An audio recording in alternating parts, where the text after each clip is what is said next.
Olá, vamos para mais um vídeo super especial e hoje eu quero falar com você acerca dos sintomas da depressão, tá certo? Vamos pensar da seguinte forma, tá? Antes de eu te falar exatamente os sintomas, eu quero que você entenda que existem diversos tipos de depressão.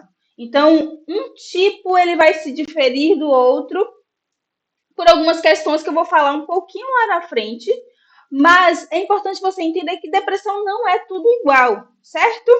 Passar aqui rapidamente para você perceber o seguinte: existe o transtorno, por exemplo, disruptivo da desregulação do humor. O que é isso, psico? Nome difícil. É um tipo de depressão que é muito comum em crianças até 12 anos. Então, tem um padrão persistente de irritabilidade e um comportamento ali que é disfuncional. Então, para crianças até 12 anos, a gente vai observar os critérios desse tipo aqui de transtorno depressivo.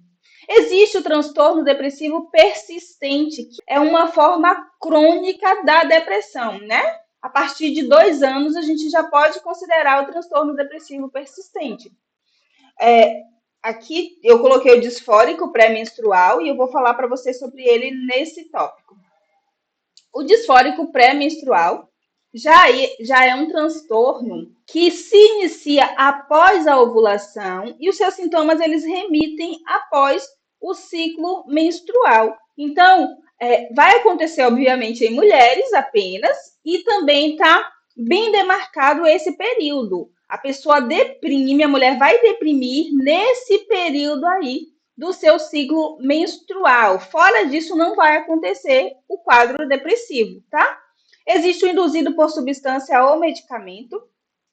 Pode acontecer, por exemplo, com medicamentos como benzodiazepínicos, que são medicamentos para ansiedade, que pode trazer muitos problemas para a sua vida. Eu vou deixar o link do vídeo que eu falo sobre eles aqui na descrição.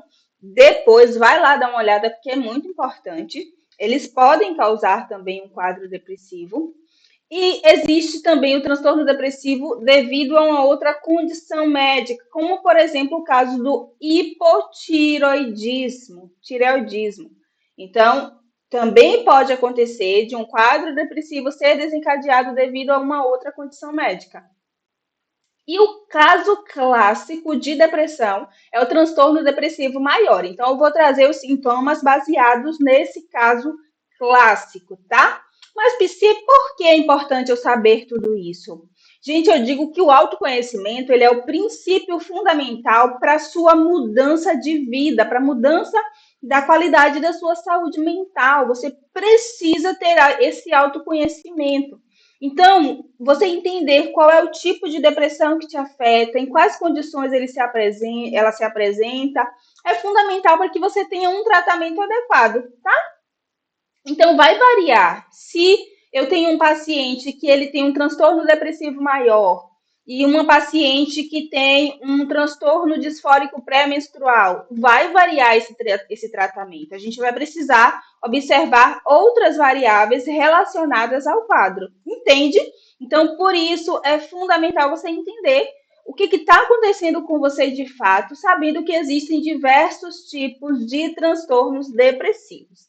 Eles vão mudar, né? Vão variar entre si, a depender ali da duração, tá? Por exemplo, o caso crônico, que é a distimia, ele vai acontecer a partir de 2 anos, é o que a gente vai começar a contar para considerar que essa depressão ela existe ali, tá? No transtorno depressivo maior, por exemplo, a gente vai perceber a partir de 2 semanas, com a presença desses sintomas acontecendo. Então, olha a diferença, certo? Então, a gente vai perceber essa duração em cada caso. No disfórico pré-menstrual, a gente vai ver que é só dentro do período menstrual. O momento diz respeito a qual é o momento da sua vida, qual é a situação específica, né? Então, uma pessoa que ela, por exemplo, ela descobre uma condição de saúde que pode desencadear um quadro depressivo, é diferente de uma pessoa que tem um quadro depressivo sem uma condição de saúde específica. Então, qual é o momento da vida da pessoa? E a origem é também entender de onde surge essa depressão, né? A origem que se pode perceber de onde mais ou menos está vindo esse quadro depressivo. Então é isso que vai diferenciar um do outro. Agora vamos para os sintomas, mas antes de ir para os sintomas, eu vou pedir para você deixar seu like e se inscrever nesse canal, porque aqui eu tenho conteúdo de qualidade, baseado em evidência científica, para te ajudar a mudar de fato a sua saúde mental, tá bom? Vamos então para os sintomas.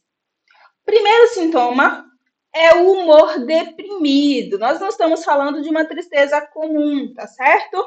A tristeza comum que dá e passa, né, a depender de uma circunstância da nossa vida, ela não pode ser considerada um quadro depressivo. Pura e simplesmente ficou triste porque aconteceu alguma coisa, não é um quadro depressivo. Mas se é um humor deprimido que está acontecendo ali de maneira persistente, na maior parte dos dias, a gente vai considerar um sintoma para a depressão. A perda de prazer ou interesse em coisas que antes você gostava de fazer. Então, se é a chamada anedonia, se isso está acontecendo na sua vida, né, já tem pelo menos 2 semanas que isso está acontecendo, tá uma coisinha estranha, tá diferente, é importante você já prestar atenção, tá? Eu vou te falar vários sintomas, mas não é necessário que tenha todos eles, tá? Para a gente considerar um quadro depressivo. Então, eu vou te falar de 9, mas a presença de 5 ou mais nesse período de 2 semanas já vai considerar aí como um quadro depressivo, tá bom? Claro que eu não estou te trazendo esse vídeo para autodiagnóstico, por favor. É só para você ter uma clareza do que pode estar acontecendo com você e buscar ajuda profissional. Então, outro sintoma é a perda ou o ganho de peso, sem que você esteja fazendo dieta, sem que você esteja comendo demais por um motivo específico. Então, a gente não vai considerar se eu estou, por exemplo, fazendo dieta e estou perdendo peso. Então, não é um sintoma, tá? Mas não tem uma causa aparente, aí a gente vai considerar sim como um sintoma. A insônia ou a hipersonia também são sintomas.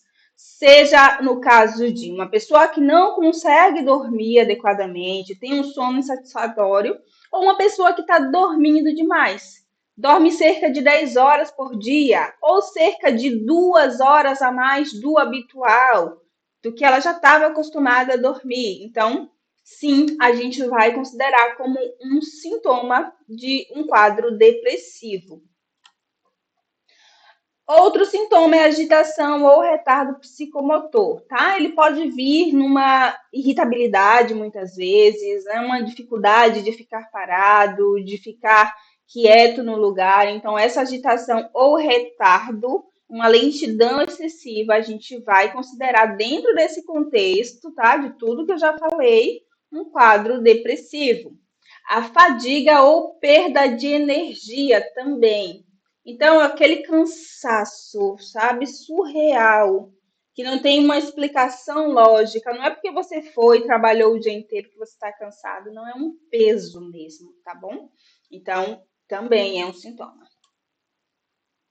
Sentimento de inutilidade e culpa. E aqui eu já estou chegando para o final, eu acho que são os últimos.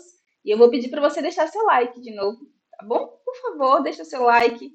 Se inscreve neste canal, porque eu estou aqui para te ajudar. Então, você pode me ajudar também deixando o seu like e se inscrevendo.